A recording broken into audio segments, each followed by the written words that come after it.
Order of a group की एक important property study करेंगे कि अगर आपके पास ग्रुप इवन ऑर्डर का दिया हुआ है तो उसमें दो ऑर्डर का एलिमेंट पक्का होगा। मतलब क्या है कि अगर ऑर्डर ऑफ जी आपके पास 4 है या 6 है या 8 है या 10 है, इवन ऑर्डर का कोई भी ग्रुप दिया हुआ है तो उसमें आपको दो ऑर्डर का एक एलिमेंट पक्का देखने को मिलेगा डेफिनेटली।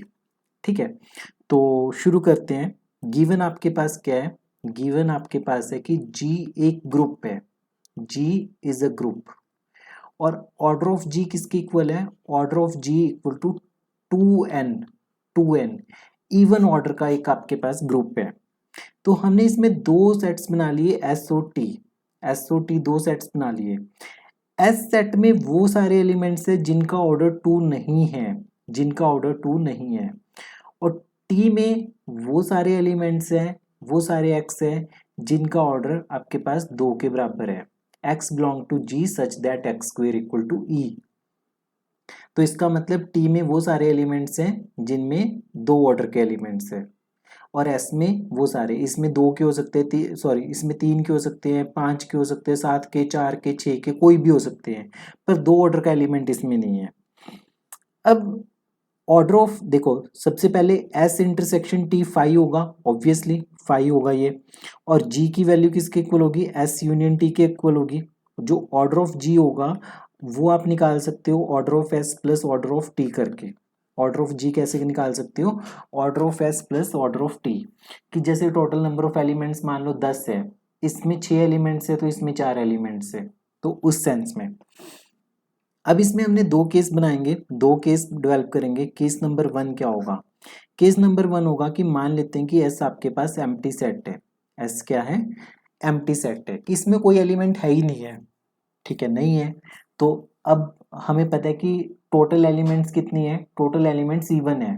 मिनिमम दो एलिमेंट्स तो होंगे, 2 4 6। तो ऑर्डर ऐसे है ना, 2 4 और 6।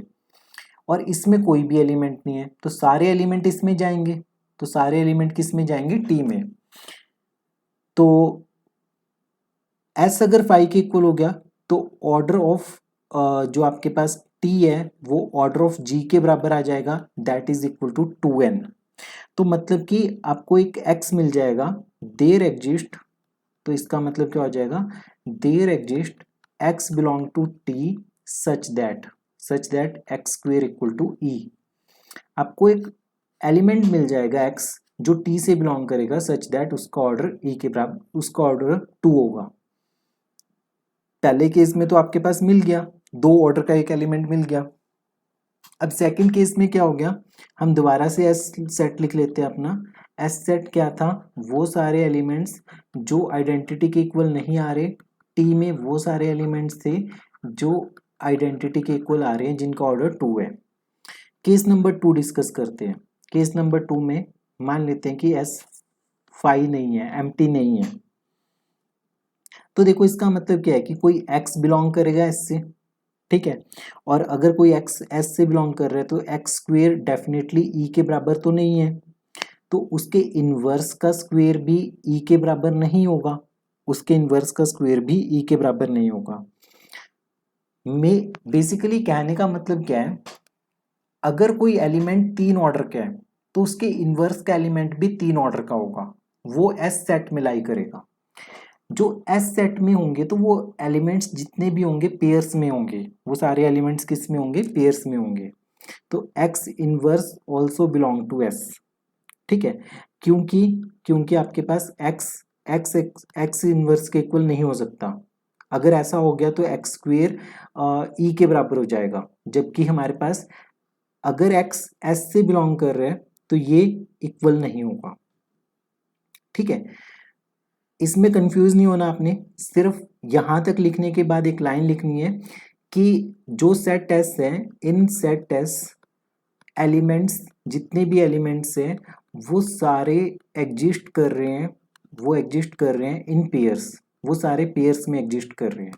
ठीक है, और टी सेट में एक एलिमेंट है ई बिलोंग कर रहे हैं टी से, तो ई स्क्वेयर तो ई के बराबर है ना, ये तो बिलोंग कर रहे हैं। मान लो आपके पास 10 एलिमेंट्स थे, 10 में से एक आइडेंटिटी एलिमेंट तो आपके पास टी सेट में चला गया, बचे कितने एलिमेंट, 9 एलिमेंट। अब इसमें आपके पास जो सेट एस है, सेट एस में कितने एलिमेंट चले जाएंगे, 8 एलिमेंट चले जाएंगे। पेयर्स में एग्जिस्ट करेंगे ना, मैक्सिमम 8 एलिमेंट चले जाएंगे, क्योंकि पेयरिंग बनाएंगे। अगर एक्स होगा एक्स इनवर्स होगा, वाई होगा वाई इनवर्स होगा, जेड होगा जेड इनवर्स होगा, टी होगा टी इनवर्स होगा। एक ई चला गया, 9 एलिमेंट कवर हो गए। जो एक लास्ट एलिमेंट बचेगा वो टी से ही बिलोंग करेगा। वो किससे बिलोंग करेगा, टी से बिलोंग करेगा। इन set S elements exist in pair, तो ऑर्डर ऑफ एस किसके बराबर हो गया, इवन ऑर्डर होगा इसका ऑर्डर कितना होगा, इवन होगा। तो ये वाला पार्ट आपको इरेज कर देते हैं हम, ये आपको सिर्फ समझने के पर्सपेक्टिव से था, ये लिखना नहीं है आपको, ठीक है। तो सेट एस में जितने भी एलिमेंट्स होंगे उनका ऑर्डर इवन होगा, ठीक है। तो हमारे पास फाइनली क्या आ गया, order of G equal to order of S plus order of T. तो इसका मतलब इसका ऑर्डर 2n था, तो ऑर्डर ऑफ एस आपके पास इवन ऑर्डर था प्लस ऑर्डर ऑफ टी।